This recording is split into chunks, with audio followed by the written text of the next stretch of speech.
Hello, hello. How is everyone? We are back. If I can figure out how to navigate this morning, goodness. Well, hello, everyone. Welcome. Yeah, we're back. This is day 4. Yeah, everybody's keeping up pretty good. Yeah, this week has flown by. It has. It really It's has. kind of crazy. So day 1, we talked all about back to basics for Masterclass, which this is the design for Masterclass this year, just in case you weren't here on the previous days. And then day 2, now I don't know why I said this because I don't have it written down, but it was applique. And yesterday you did stitch and flip with the cute little orange flower block that's in there. Yep. So this is what we stitched out on Tuesday. Yesterday we stitched out this one, which was that stitch and flip that Annie just talked about. And then today I think ends up being one of like the class favorites. Yeah. It's putting it all together because the stitching part is the easy part, right? Yeah. And then it comes to assembly and how do you trim your blocks and how do you pin them? Right. And all that stuff. So how is everyone doing today? Are you guys keeping up? Are you liking the pace that we're going at for this class? And if you have any questions, even from previous days, let us know and we'll try to answer those the best we can. Or if you have questions today, well, we're showing you lots of good stuff. And I like that you're going to show them 2 different backing options. Yes. Because sometimes you may want one, sometimes you may want the other. That's right. So this is awesome. That's right. Yeah. So today what we're going to do is yesterday we trimmed with the trimmer by George. We're going to do another quick demonstration of that today. And then we're going to show you the anchor point pinning technique, which is really great to join your blocks together without them shifting out of alignment or anything. And then we're going to talk about one piece backing. And then we're going to talk about sashing. Yeah. And then we're going to talk about binding. Yeah. So you'll learn a lot today. That is a lot of stuff to learn today, but I think it's going to be very cool. Yes. So post your questions if you have them as we go. If we don't answer them as we go, we may be starring them and maybe get to them at the end. So don't be shy. Ann P. from Minnesota says it has been perfect. She's really looking forward to putting it all together today.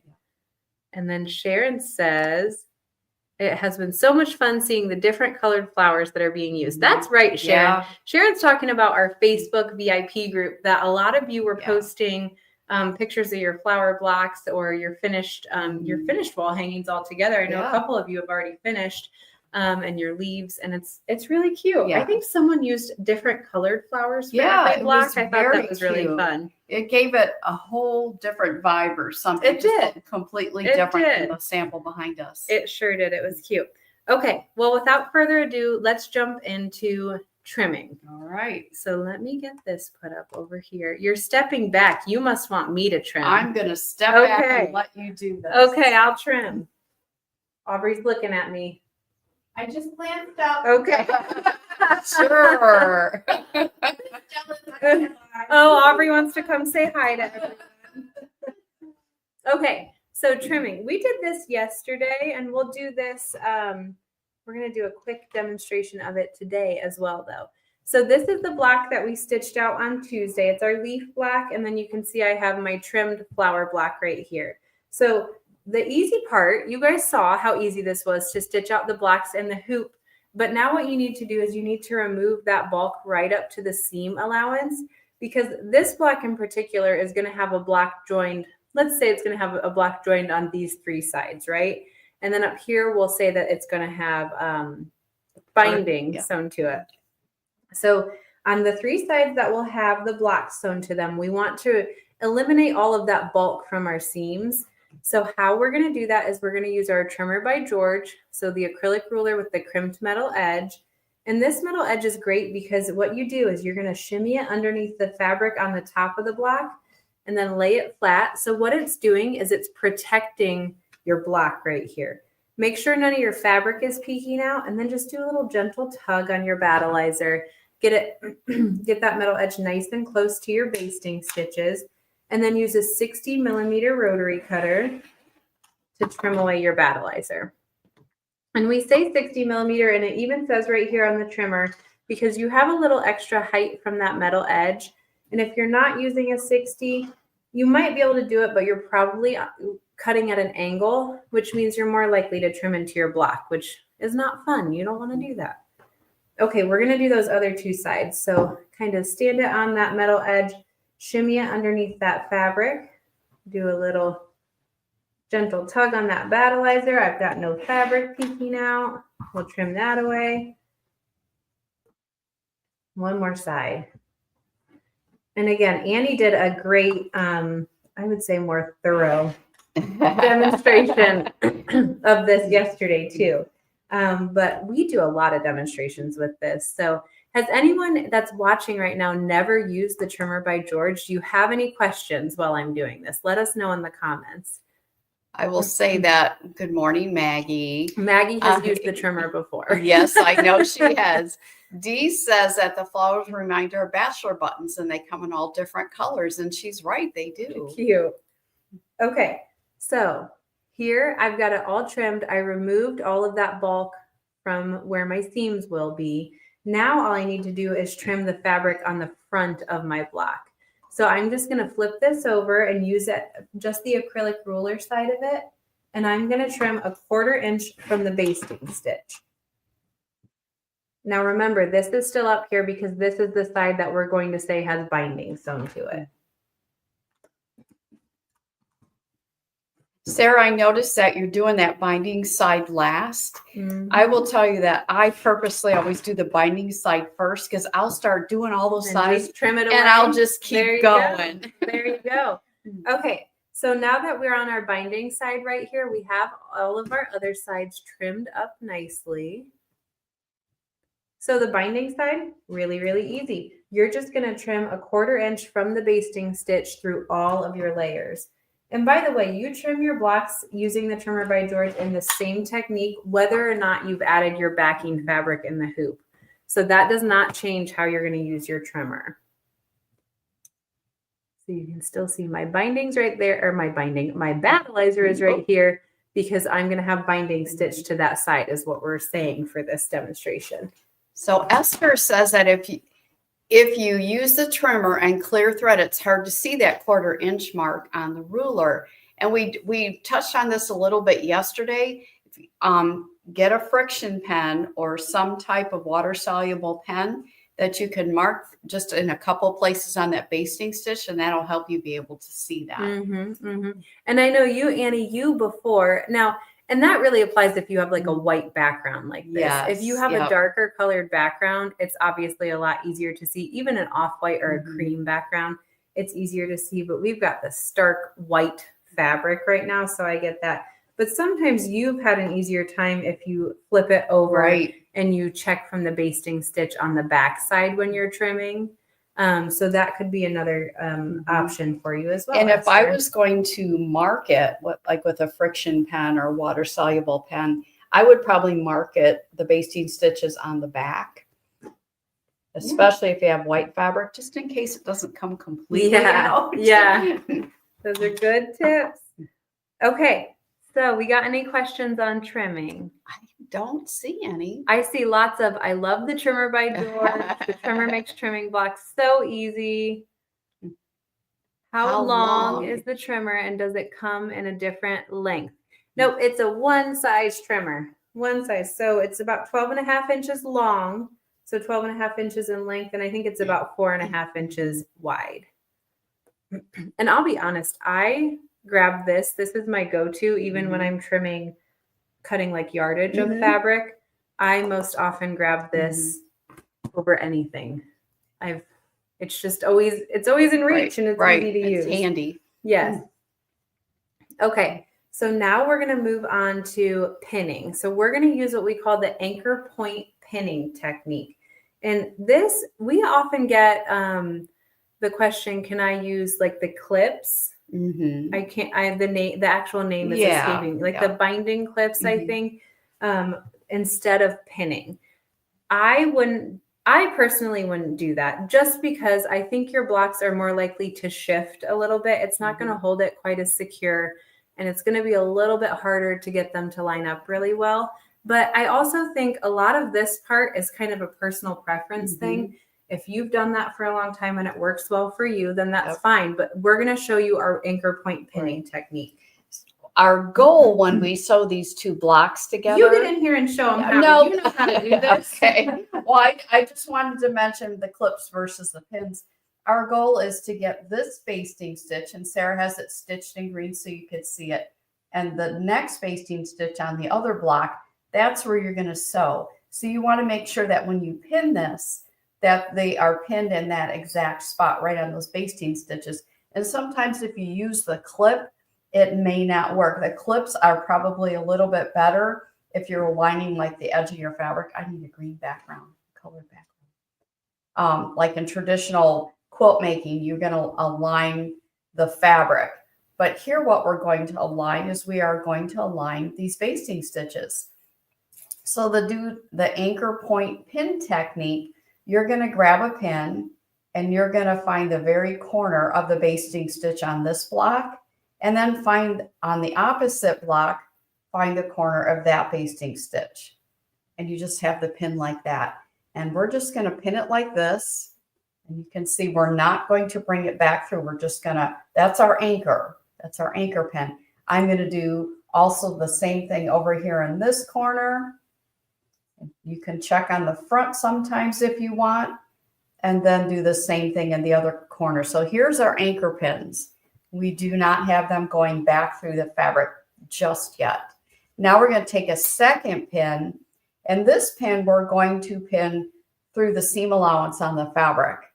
And then we're going to pin it back through the batting and the entire block. And the reason we do that is because if we did it right here through all those layers, it's going to cause it to shift. But by pinning it just through the fabric and then back through the block, then it doesn't shift and it stays right in place. So I'll take this corner anchor pin, can be removed now, and I'll put my permanent pin down here by the other anchor pin through the seam allowance and then back through the block. And then the other thing is you need to look at every block that you do and what other match points are there. The corners are match points. In this case, there's also some grid quilting on here. Isn't that cute? Little flower. So you're going to find one of the places where there's some grid quilting, and you're going to drop a couple more pins in there. So I have it through the front. I'm going to check on the back one. I actually have a curved pin, so I'm going to adjust. So I have it on the quilting on both blocks, right on the basting stitch. That's my anchor pin. And then I will drop my other permanent pin through the seam allowance and then back through the block. So I'll remove my anchor pin. I can go and do that down here. Sarah, you think just a couple on the grid quilting areas, pins will do it on these little blocks? Yeah, definitely. So this is a 5-inch block. And even I was joining some earlier this morning, and I just did one. I did my 2 corners like you did at first. And then I did one kind of right in the middle on the grid quilting. And I thought it was fine. So I think you're fine with 4 pins. Now, if you're working with a larger block, so for instance, this design comes in 5-inch and 8-inch blocks. If you're working with the 8-inch blocks, maybe you want to put a couple more pins in there. So I would say it's kind of dependent on block size and then the quilting that's in your blocks as well. So we use our anchor pins to get our match points and also our basting stitches in the line. And then you can see where the pin that stays in there goes through the seam allowance and then back through the block. So do you want to sew this or do you want me to sew this? That's up to you. Oh, okay. And then you could come tell them where, yeah. See, I put you on the demo side now.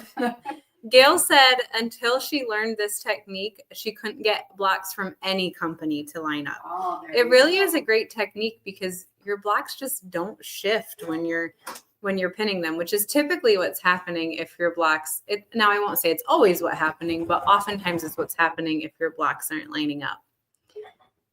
Okay, and then Sue and Joy Mitchell, you had the same question. You're over on YouTube as well. So you guys are asking, can you repeat how to trim edges when you have a backing fabric in the hoop? So it's trimmed the same way as I just demonstrated. I know that demonstration block did not have backing, but the method for trimming is the exact same. You don't need to change anything just because you've added your backing in the hoop.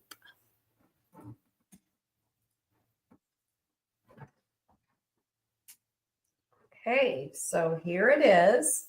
I stitched my seam, and then this did not quite line up perfectly. Maybe I needed that 5th pin right there, but it looks pretty darn good. So we have, and you can also see she had that orange color thread, and the green thread was their basting stitch. You can see that peeking out just a little bit. So this is a reminder that step in our instructions will call for water soluble. So if you see that peeking out on your block and you've used water soluble thread, all you have to do is get it wet and it will disappear. So, and what you're going to do for the entire quilt, then your next step would be to press this. And we like to press our blocks each row to one side and just press the next row the opposite direction. But that's what you'll do next is press it. So Sarah's ready to carry on to the next thing. Yes, we're moving through this.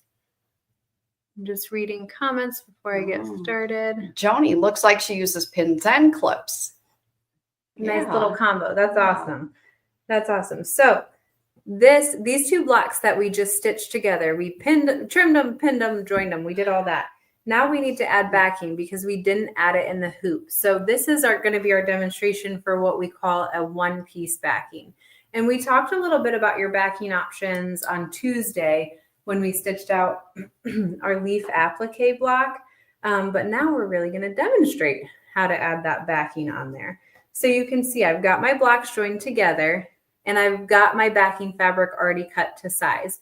So I would say kind of rule of thumb for cutting your backing fabric, you want it to have about 1 inch extra on each side. So I've got about 1 inch down at the bottom, at the top, and then on both the sides. Doesn't have to be perfect, but right around 1 inch. For something smaller like this, or even like the full wall hanging, I don't think it's necessary to tape your backing fabric down. What do you think about that? For the smaller projects, I would probably say no. I think as long as you know that it's nice and taut back there, that project definitely would not bother taping it down. It's very tiny. Little mini one. But so what you're going to do is you're going to place your backing fabric right side down. There's no right or wrong side to my fabric I'm using right now. But if there is, lay it right side down and then lay your trimmed, pinned, joined blocks, your assembled blocks right on top and kind of centered as best you can.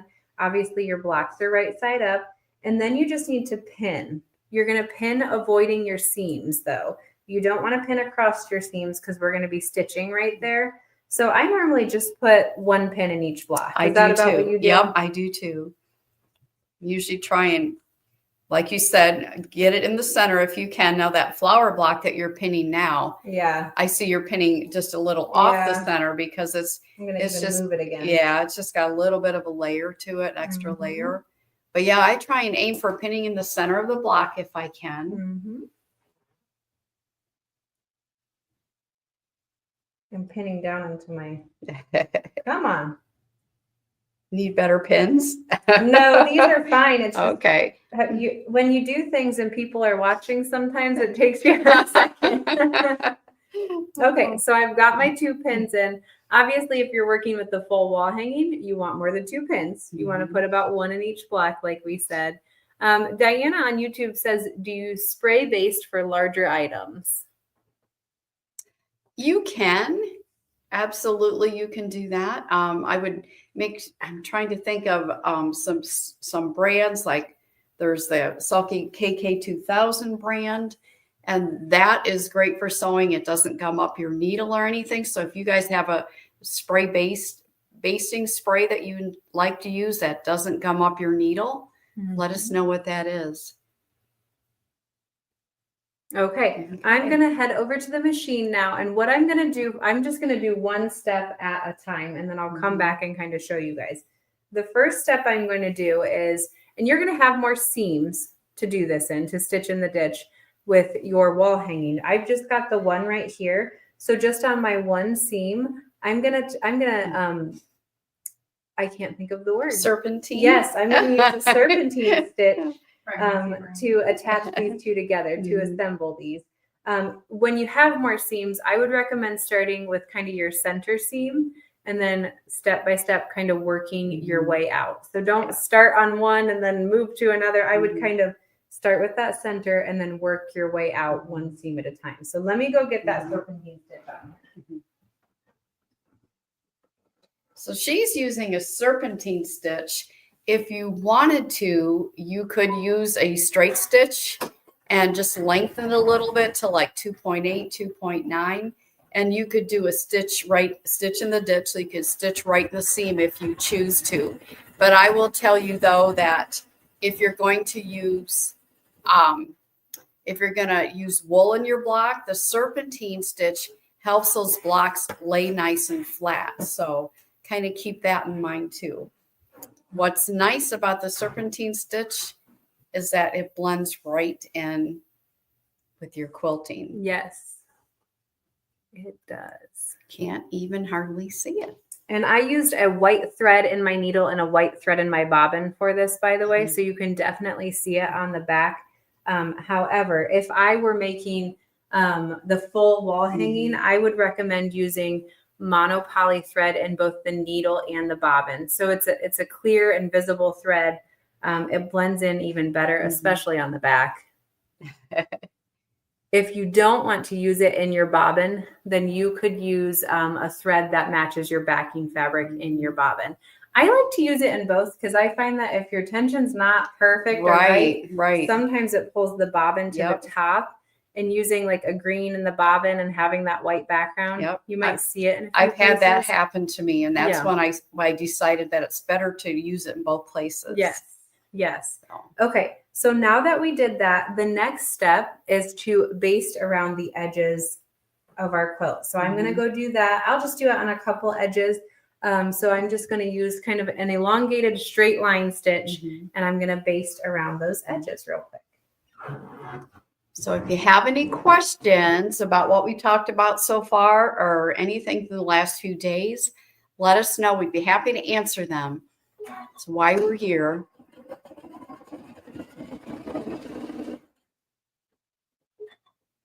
Pat says her stitch in the ditch ends up being a drunkard's path. It's serpentine's the way to go.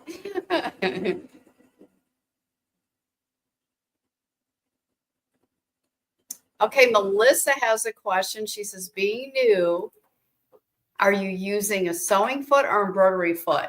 Melissa, we've switched over to the regular sewing side of our machine. So she's using a walking foot. This is a dual walking foot that she has on there because we've got all those layers. So we would definitely recommend a walking foot.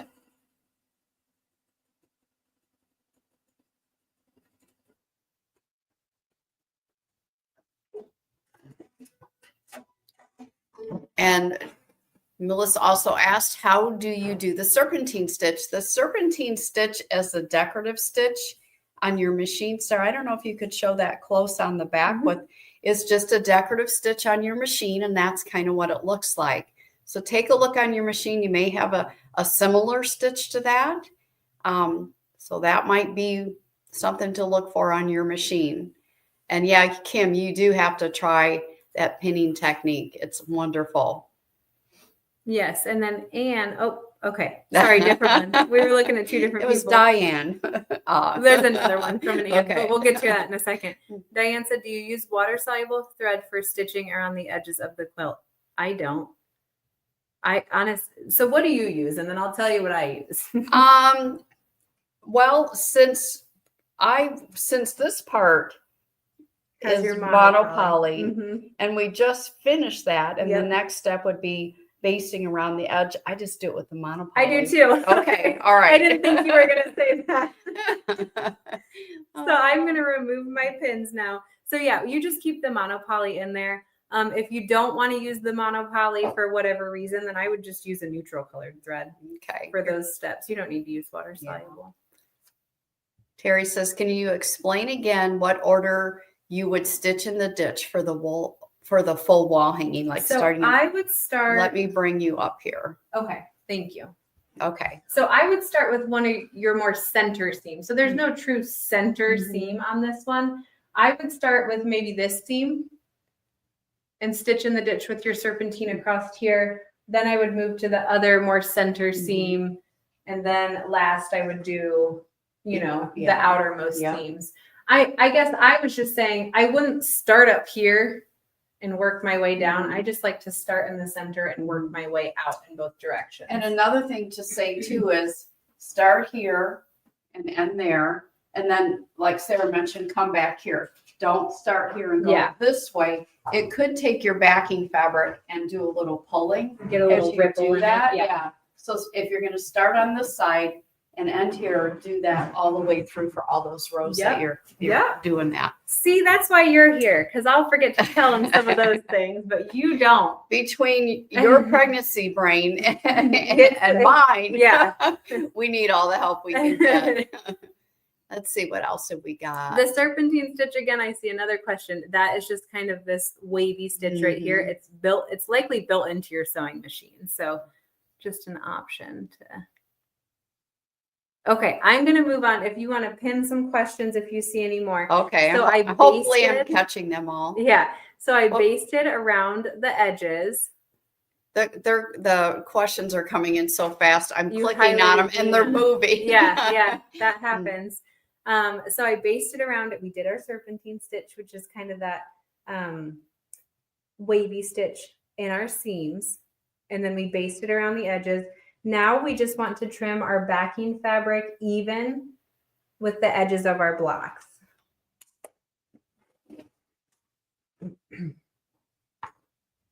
So I'm just using my acrylic ruler and I'm trimming even with my blocks. A lot of times I kind of use that basting stitch as a little bit of a guide. It is not perfect depending on how well your blocks are joined together. I'll tell you that. So just make it even with those raw edges.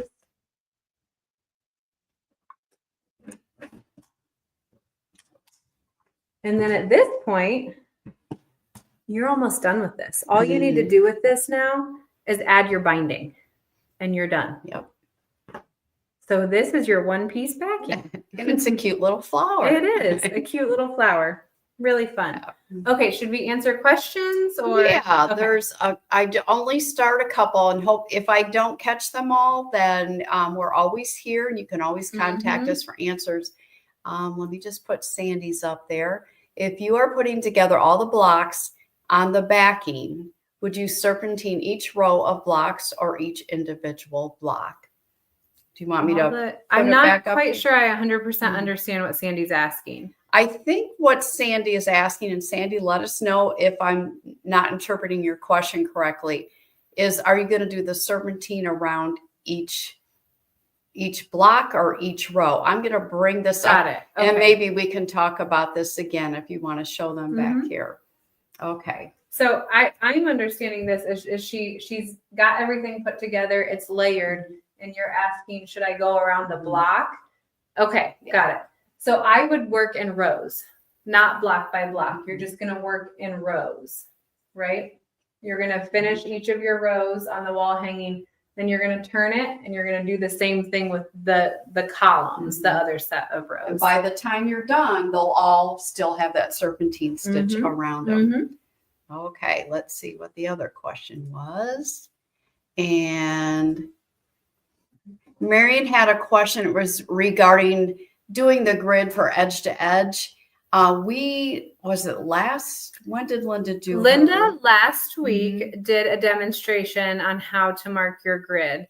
And she talked about what kind of marker. She talked about, I know people say it different ways, a friction pen you could use. If you have a light colored fabric, I know sometimes friction pens don't come out of that well. So she talked about like a chalk pencil. And there might have been another suggestion that she had, but off the top of my head, it's escaping me. So Marian, I would recommend going back to, it was day 2 of the Rose Garden workshop. It just happened last week. And you can watch through that again to learn a little bit more about edge to edge quilting on a project. And I'm not sure Linda specifically talked about Minky. But no, she did talk about marking. So maybe there's some good tips in there for you. And Kim says, do you quilt the backing as you embroider or at the end? So Kim, this is a one-piece backing. Mhm. It's not quilted at all. This is exactly what it will look like. Now this one-piece backing is intended more for like a wall hanging or a table topper, something where you're not really going to go and look at the back of it very often, you know? So that's the final step for a one-piece backing aside from adding the binding. So that's exactly what it will look like. Now, next, this is a good segue into what's next. Next, same blocks. We worked with them a little bit to be able to add the backing in the hoop. So see how all of that quilting and the satin stitching is showing through on the back. Now we already trimmed and joined these blocks and we put sashing on one part. Now we're going to step into our sashing demonstration. As long as I think we answered. I think all we the did. questions. I think we did. Okay. Okay. So I think next on my list is sashing, right? Yeah. Okay, so to cut my sashing, by the way, I oftentimes use our trimmer by George because it has a sashing mark and a binding mark. So I like to use this as just a guide. If I have a hard time, I do have a hard time remembering stuff, especially right now. But if I have a hard time remembering how wide to cut my sashing, use that guide. It's just 1.5 inches. It's really helpful. You can cut it to the right size. And then you go over to your iron and you press this raw edges in, kind of sandwich them in so that they meet right in the middle, okay? So here is our prepared piece of sashing fabric. And if you're working with really long seams, you might need to join sashing strips end to end. So to do that, you just use a diagonal seam, just like you would with a binding. So just like that, just like you would with a binding. So here's our sashing strip. You can see we already put this one on. Now we have to put the next one on. Man, I really like white on white, so that is hard to see. But, so our white backing fabric, you can see our raw edges right here. That's what our sashing is going to be used to cover up. Okay. So what my end goal for my sashing is to get the center of my sashing strip where my raw edges are meeting centered right over my seam. Kimberly says that that's really pretty. Did you just stitch with no applique? Kimberly, that's the back. That's the back. Yep. This is the front. So there's our applique and this is the back. And yesterday and the day before, I kind of walked through how you would get, how you add your backing in the hoop with this design, because this design is truly intended to do a one-piece backing on, because it's meant more as like a wall hanging or something like a table mat if you're doing something smaller. So if you're interested in getting your blocks to look like this, I would go back and watch yesterday and Tuesday, because we'll tell you exactly at what step to add your backing fabric. Okay, so now the goal of your sashing is to get the center of it where your raw edges meet to align exactly over your seam. Can I just mark the seam with a pen? Go This is for it. not a friction pen, but I thought maybe that would be helpful. We're going to cover it up. You It'll can't be see it okay. on the screen, can you? You can't. So hopefully that will help. I got a Sharpie if you really want to. Okay, so that center is going to line up exactly where she marked that. Now to do that, you can use Wonder Tape, which is kind of like a temporary, is it water soluble? It is water soluble tape. double-sided sticky tape. Yep, you can use that and you can tape your sashing down if you want, especially if you're just starting out. Maybe give that a try. After you do it a little bit, I think you'll get comfortable enough that you don't even need to do it.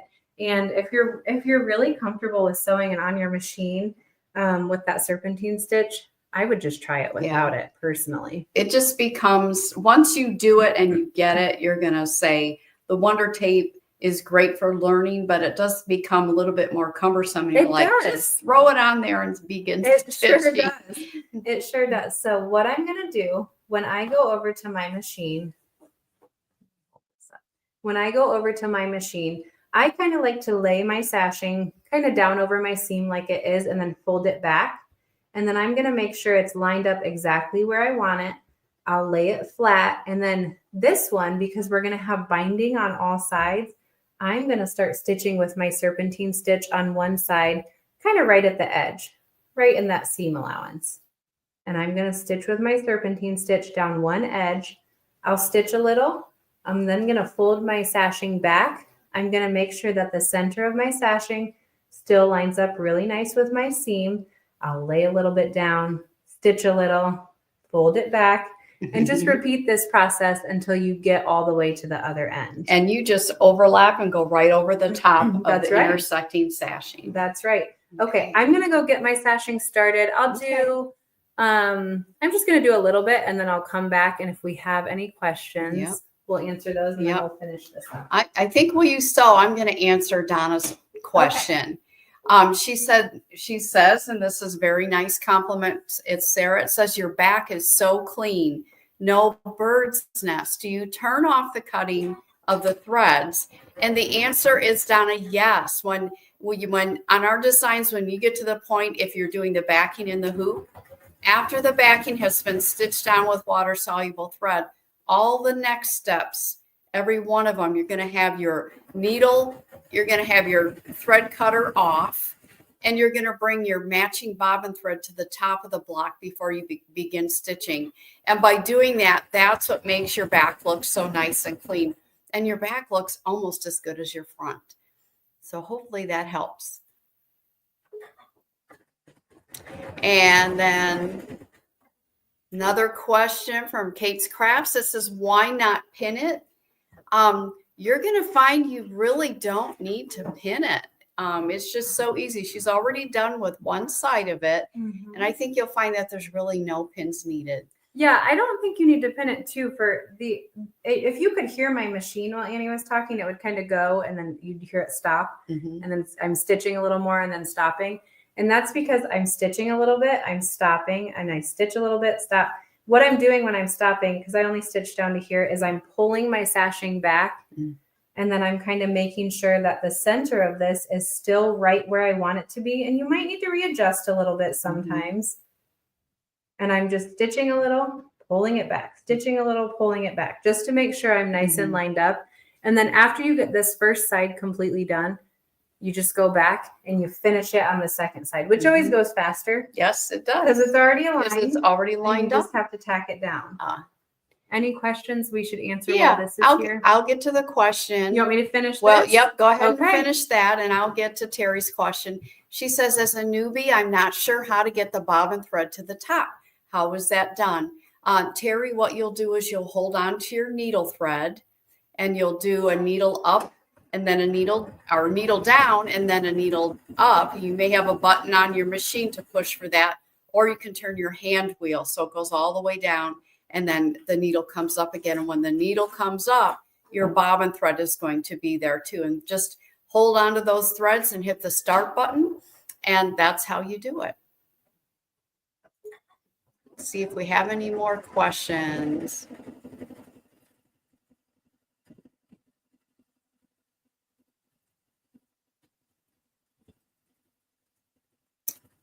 Okay, Renee, we did quilt the block in the hoop. We added, in this particular case, we added the backing while it was still in the hoop. And then what they did is we matched our needle and bobbin thread, and we did the quilting steps and that while it was in the hoop, and some other steps as well. So there's our sashing. And one thing I want to say about sashing too is, you notice I started up here when I started on my first side. So I'm starting at the top, working my way down. I'm going to start at the same side when I go back to do, I'm going to start at the top. I should say the same direction. I'm working both of these sides. Now, if I were to like start here, finish here, and then turn it and start here and finish here, your sashing strip is going to shift on you a little, and kind of, you're going to get a little bit of a ripple, I would say, in it. So make sure you're working in the same direction on each of your strips. Okay. So now this one is going to have binding sewn to all of our sides. So when we trim our sashing fabric, we're just going to trim it even with the edge of our fabric. I couldn't find my regular hoop scissors. hoop scissors, so we'll use my mini. That mini will work. But if you are sashing something in sections, let's say you're working on one of our heirloom quilts. It's a bed-sized quilt. It's really large. You want to sash it in sections, okay? It just makes it more manageable. The way that you would do this, if this were a section and it were going to be joined to another section, is you're going to pull your sashing fabric back and you're going to trim it even with your basting stitch. Does that make sense? Then you don't have that bulk of the sashing strip in your seams when you join those sections together. And your instructions will tell you all of this. I love how other people have tips for us as well. Marion has a tip. She says you could maybe use a few dots of glue basting to hold the strip in place in a few spots, especially as you get started in the beginning. So that's a great tip, Marion. Thank you. Yes. Yes. Okay. So our sashing is on. I think we're good. Oh, yeah. You sewed down both sides of the sash. Yes. Yes, we did. Let me show you up a little closer. So you can see. So, I didn't tell them what thread to use. We used a white thread in the needle and the bobbin. So you can see it a little bit more on the back, right? When I'm doing this for an actual quilt that I'm making, you're going to use, it's the same as when you're stitching in the ditch with the one-piece backing. So you're going to use monopoly invisible thread in the needle and in the bobbin. Like we said earlier, if you don't want to use monopoly invisible thread in the bobbin, your needle for this, because you're actually stitching with this side up. I had to think about that. Right. You're stitching with this side, the back of your quilt up. If you don't like putting monopoly in both your needle and your bobbin, then what I would recommend is in your bobbin, put your monopoly, and in your needle, put a thread that matches your sashing fabric. Okay. Okay. I don't think we have any questions at the moment, unless I missed something. Okay. We're flying through this today. Are. Okay.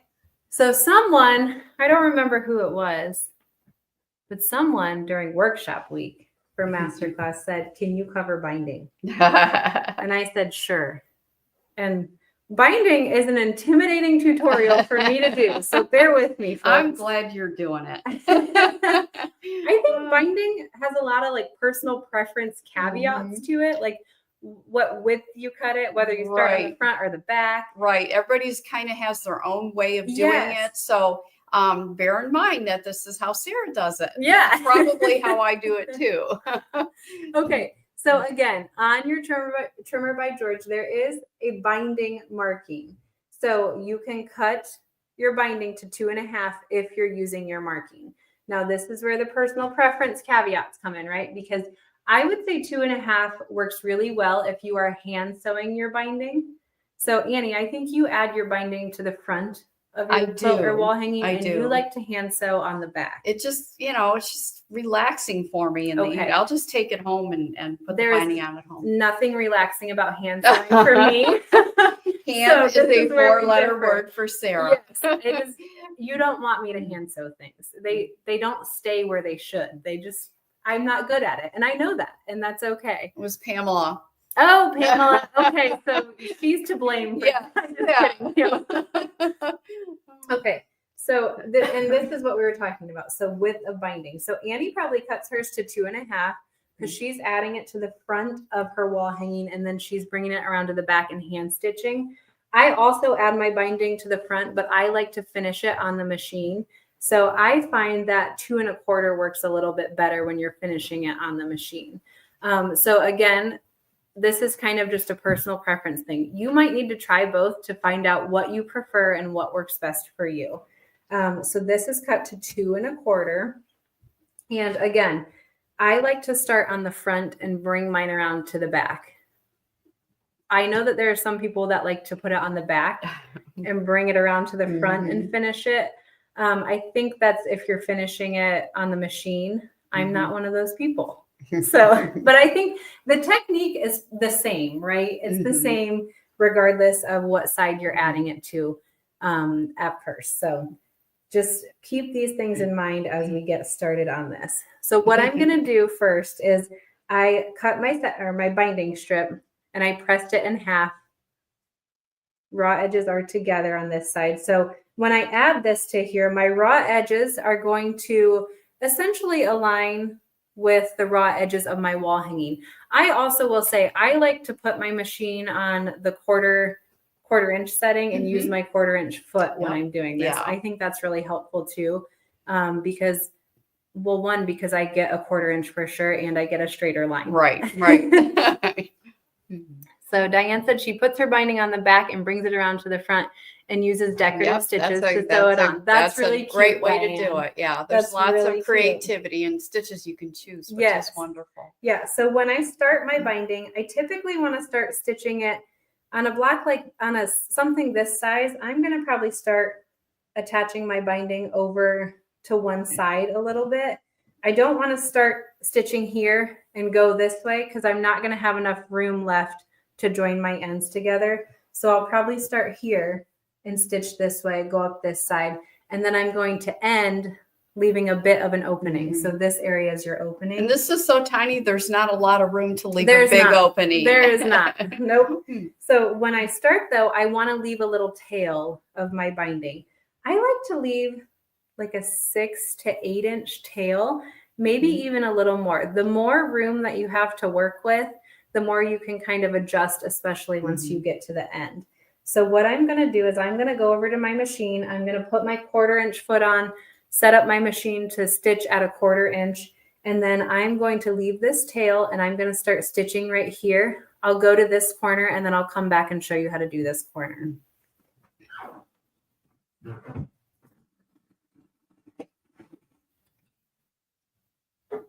Okay, so I have started a couple questions and hopefully I will try and answer those right now. Diane says, couldn't you use the same color as your sashing? And I think, Diane, I think you're talking about same color thread in the needle as you're sewing it with the sashing side up.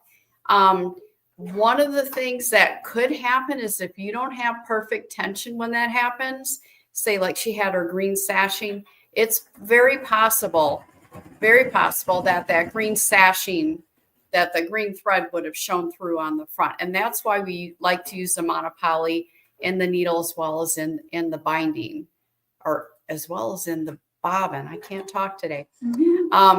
And Kim says, I thought you had a store in Woodstock. You don't do classes there? Well, actually, Woodstock is the other co-founder, Linda Remmers, has a store in Woodstock called Sewing Concepts. And she's my Hoop Sisters partner, and she does do classes there. So if you're in that area in Woodstock, Illinois, give the store a call and see what kind of classes they have set up. Okay, Sarah's ready to show you some more goodies. Okay, so again, I left this little tail and I started stitching right here. I think you can see that white pretty nicely. And what I did was I stopped stitching. I'm stitching with that 1/4 inch mark. I stopped stitching a 1/4 inch from the edge of my quilt, of my blocks, right? This is a 1/4 inch. And what I did was after that, I stop and I make a straight line down to the corner. You do not have to do this straight line. I think sometimes it can just be a little helpful for this next step that you'll see. And for years, I didn't do this straight line. And then Tammy, who helps us make all of our samples, she's so knowledgeable and she started doing this. And so I did it. Yeah. It actually is kind of helpful. So, but you're going to stop a 1/4 inch from the edge of your block. I'm going to turn this because this is how I can't do it the other. Yeah, I like it turned that way better too. Yeah.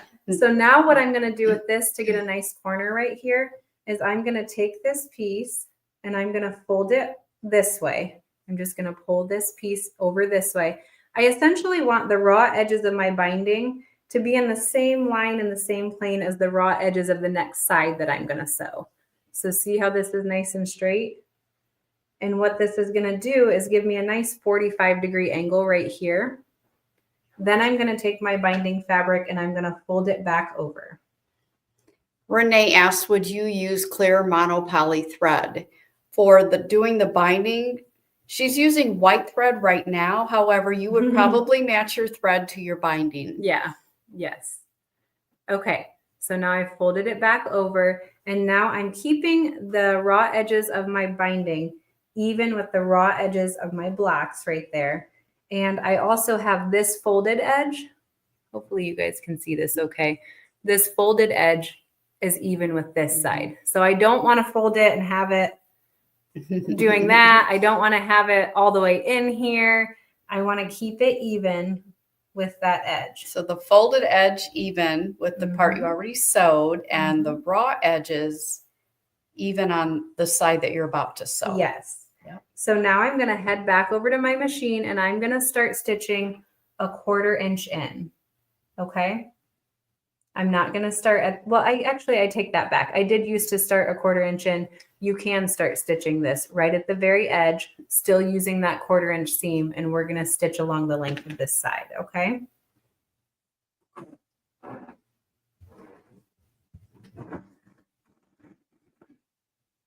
So we don't have any questions to answer. If I missed your question, let us know so we can help you out. Joan says, that's cool. I will sew that angle and try it. It looks much easier. And Joan, I have never done that angle thing either. So that was something new for me. So I'm going to try it as well. I would usually just do a locking stitch 1/4 inch away and then do what Sarah showed you as far as folding it back and lining it up. And then I'd start 1/4 inch in on the other side.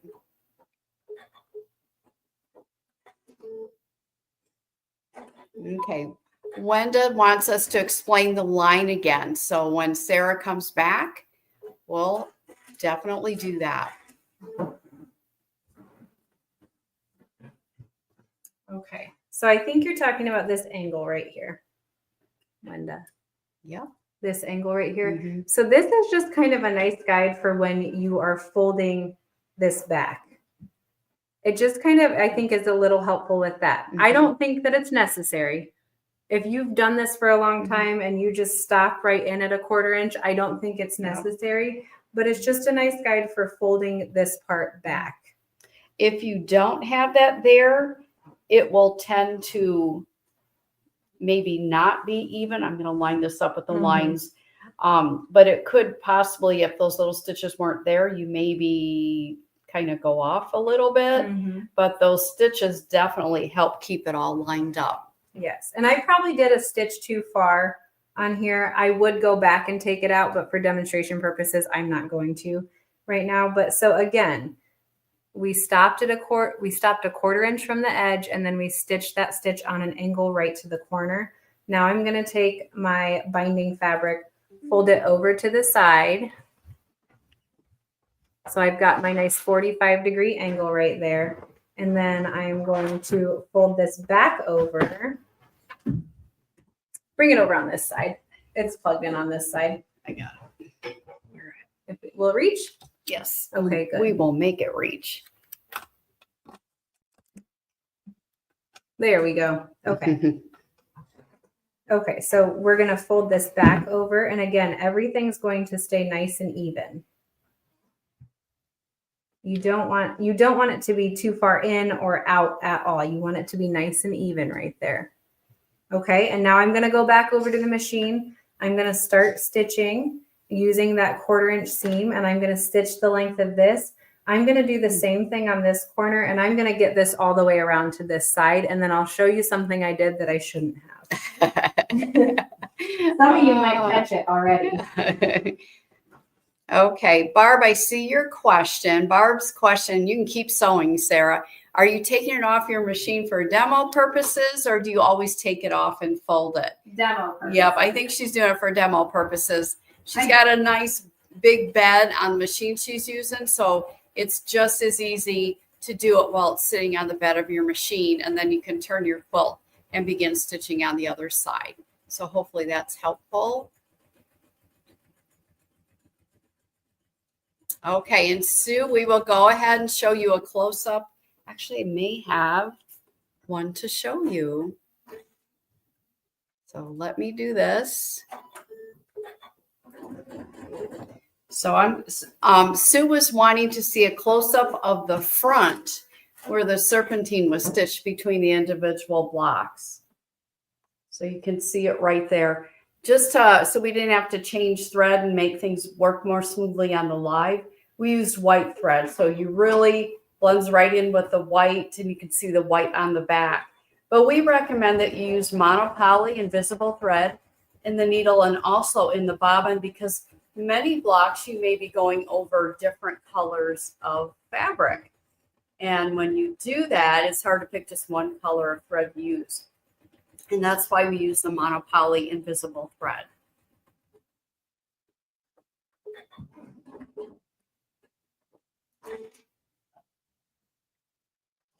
Almost done. And Elizabeth really likes that tip with the diagonal stitch. She says it's a superb tip. Yeah, and Diane, you can barely see that. It blends right in with the quilting. And with the monopoly thread, it does the same thing. It's wonderful. Elizabeth, I got it. You meant stitching, not twitching.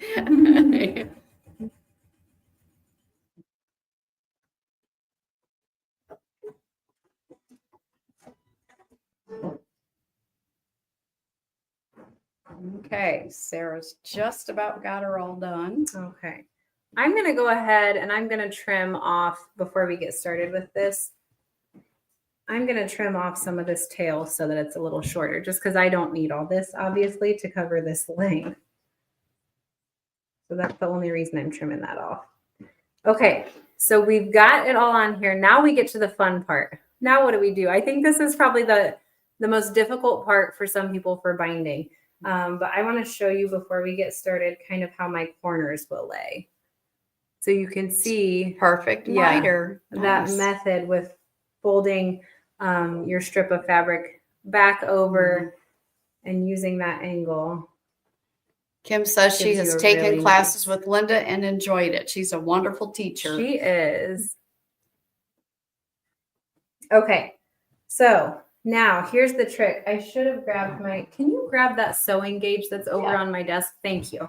Okay, so here's the trick with this part where you have to join these two together. And how in the world do you do that? The thing to keep in mind is you are going to want these two strips of fabric to overlap the same width that you cut your binding. And this works for any width. So if you cut your binding to 2.5 inches, these strips, you want to overlap 2.5 inches when you cut them. If you cut it to 2.25 inches, you want these two strips to overlap 2.25 inches. So what I'm going to do is first I got to make these a little shorter. So I'm going to trim my first one. Don't go too short. I know. Yeah, you go too short and it's all over, right? Mm-hmm. So I like to use just a little sewing gauge or a little ruler or something for this. And honestly, I even moved this down to the width that I want it to overlap so that I really know. And this is what I like to do. Now I cut my binding 2.25 inches. So therefore I want this to overlap 2.25 inches. Obviously right now it's overlapping much more. So I like to lay the bottom strip flat and then lay my sewing gauge right on top of it.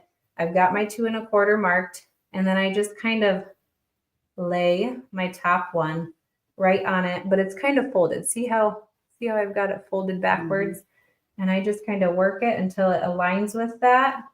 Then it's still folded back. I've got this nice fold in here. I remove my sewing gauge and then I cut my fabric. So you pull it kind of taut so you can get it cut in the right spot. Okay, yep. Nice. So now I know that these two pieces are overlapping 2.25 inches. And how I'm going to do this, how do I join? This is the most challenging part, I think, for me when I first started doing this. But how I want to do this is I start with my bottom piece. I'm going to go over to my machine. And I actually like to have it like this, right? Because I'm at my machine.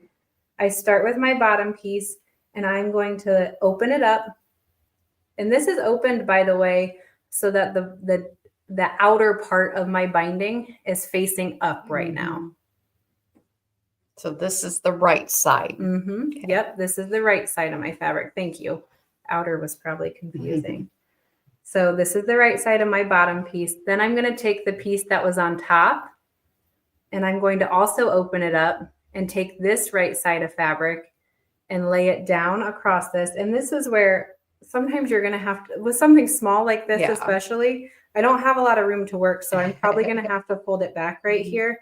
We're going to put right sides together and I'm going to align them like this. So it's the same as when you're stitching something end to end with a diagonal seam, to create sashing strips that are longer or binding strips that are long enough to go around.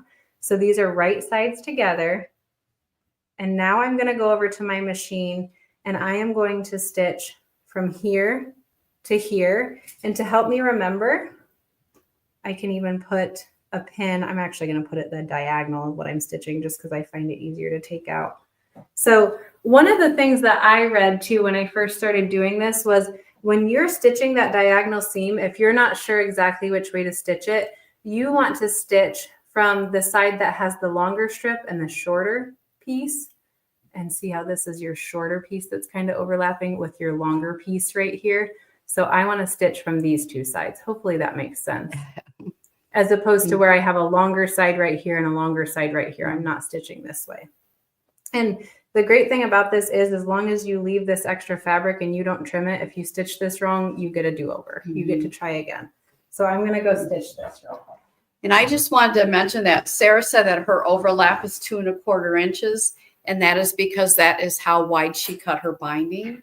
If you cut your binding 2 1/2 inches, you're going to want your overlap to be 2 1/2 inches. Yes.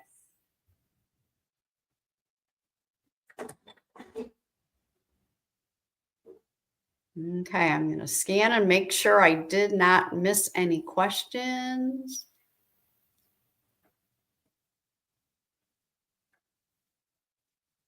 Gotta work with it to get it in there when it's this tiny, huh?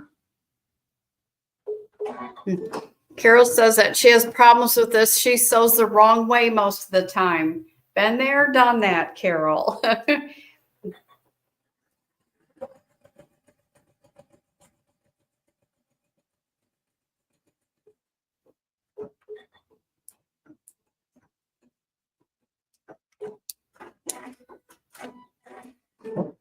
All right, Sarah is just about done. And to Carol's point, I want to take these 2 strips of fabric and kind of explain a little bit more what I mean, because I think it's kind of confusing when it's on that part of the binding. But when you're stitching a diagonal seam, let me just cut this in half. So when you're stitching these 2 together, and of course it's pressed, you know, we'll just leave it like that. Say my strips of fabric are laying like this, Carol. I don't want to stitch this way. I don't want to stitch from this short corner where both of these sides are short to this long corner where both of these sides are long. I always want to be stitching from these corners where they're not even, they're not the same length, to the other corner where they're not the same length. I don't know why for my brain that helps me remember, but it does for some reason. So you're going to stitch this way. You're not stitching this diagonal. So hopefully that helps. Okay, so we've got our diagonal stitch right there. And then before I cut that, I just like to pull on it, make sure it's laying nice and flat. It's not twisted, anything like that. And then if it is, it's laying flat, I take my scissors and you can cut. Yep, always check it first before you cut your fabric off. Cut a 1/4 inch. And then I would go over to my iron and I would press this seam open to kind of distribute that fabric and some of that bulk. And then after you're done with that, that's the easy part because I'm just going to use my 1/4 inch seam again, finish the rest of this. And then I like to take mine and, like I said, finish it on the machine. But you're just going to turn each of your corners, bring it around to the back or the front. You can use this same technique if you're doing it on the front. And then I finish mine just by stitching in the ditch with monopoly and the bobbin and the needle. Nice demo, Sarah. Yeah, hopefully I didn't confuse anyone too much. Okay. Barb said, no matter how hard I try, I know to have my seam ripper ready. Some days are just like that, Barb. I get that. I get that. That's right. Oh, and Anne asked about the pre-wound bobbins of the monopoly. And yes, they do make those if you want to visit your local sewing shop or you can get them from our website. One thing I would advise you on is make sure you know there's 2 different bobbin types, and you need to make sure that you know what your machine takes. So something to keep in mind. And Renee says, I'll let you read that one. Renee said, no question, but she loves the hoop scissors mini. She used to have a small duckbill scissors in the past, but she likes the minis better, the hoop scissors minis. So thank you, Renee. That's very nice. Yeah. Okay. I'm going to go ahead and, oops. Okay. I think you got everything then. I think we so. covered I everything. think we did. Good demonstration, All Sarah. right. Well, thanks, guys. I hope everyone learned something. If you have any other questions, don't hesitate to reach out to us. Nina can always help you with questions. And if she doesn't know, she knows how to contact us. So yeah. She walks down the hall and says, hey. Oh, I see one last question. Marion said, do you stitch the finished binding from the top of the quilt? Yeah. So Marion, when I'm stitching this, I'm going to fold my binding back, right? And I do like to use those binding clips for this. Yeah, this is a good purpose for binding clips. Yeah, fold it back, kind of use binding clips right there. And then I go over to my machine and I stitch with the right side of my wall hanging or quilt facing up. Just stitch in the ditch right here. Yep. Yep. And Donna says she winds her own invisible thread on the machine. You just need to slow it down. That's right. And that's very good. Very good. Very good tips. That's right. Yeah. All right. Well, this concludes Masterclass 103. You did too. Thank you so much for joining me every day. And all of you graduated. Yes. Congratulations. All right, everyone. Well, thank you so much for joining us. I hope you learned something. I hope you put it to use and finish stitching out your blocks, join them together. And once you do that, or just share some of your progress with us in our Facebook VIP group. We love to see your pictures to encourage one another. So we'll see you next time. All right. Thanks for watching. Bye-bye.